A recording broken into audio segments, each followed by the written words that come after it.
You ask Tiger to solve. This deals with linear equations with one unknown. The final result is w equals 2.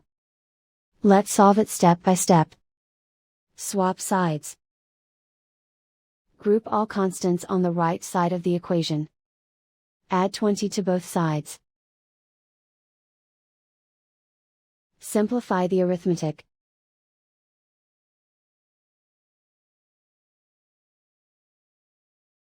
Isolate the w. Divide both sides by 6. Simplify the fraction. Find the greatest common factor of the numerator and denominator. Factor out and cancel the greatest common factor. And so the final result is w equals 2.